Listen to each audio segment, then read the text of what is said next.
Hey guys, and welcome to Let's Lang with Global Donnica, the cultural series. And we are blasting off March with our great Donni Meow series talking about sex, sexuality, and sensuality. So we're getting started with March talking about polyamory.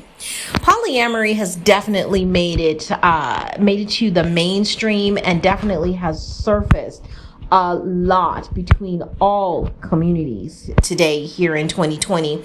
Now, although it's been around since the day of dawn or the dawn of day, it's been all around this global world.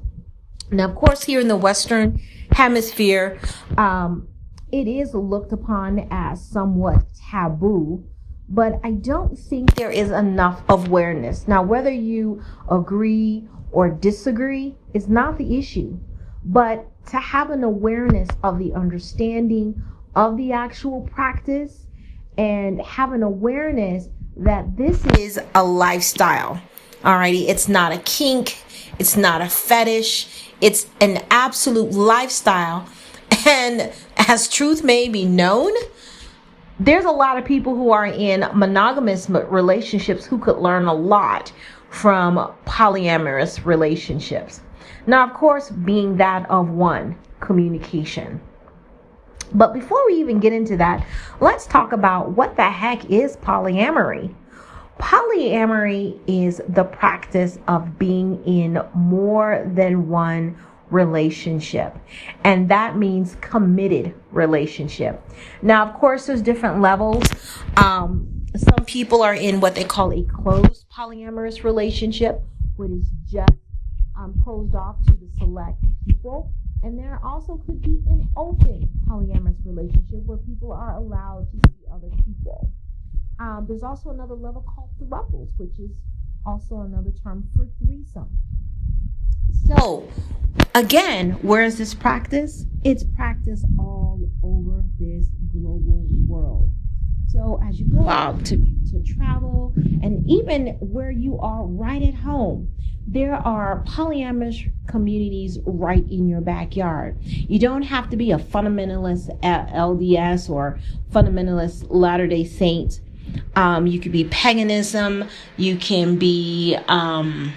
Actually, some Christians are even participating in this type of lifestyle. Now, I know people want to cringe because they want to say, oh, it's the Old Testament. Well, it definitely is in the Old Testament all throughout. And yes, we can bring in the New Testament or the Brit Kadashah, as we say. We have to obey the laws of the land and let one man have its own wife. Well, whatever you decide to practice, polyamory is still moving forward. But as I said before, there's a lot of things that polyamory can actually teach monogamous relationships. Number one would be communication. And that means everybody who is involved in a polyamorous relationship communicate. They talk. They have to talk. There's no way in the world that you can have many partners and not communicate as to time, as to expenses. And so again, that is something that they can definitely teach monogamous relationships. Now, where do you find more about these groups? They're everywhere. You can go on different sites as FetLife, Twitter, Facebook groups. You can even listen to podcasts. So guys, get out there and just be aware of what's going on in your backyard. You don't necessarily have to agree with them, and you don't have to necessarily practice, but be aware, because there are many, many fetishes. There are many, many different lifestyles that are out here. So, before you get into your next relationship, this is another question on your particular file. Are you into polyamory? We'll talk to you soon.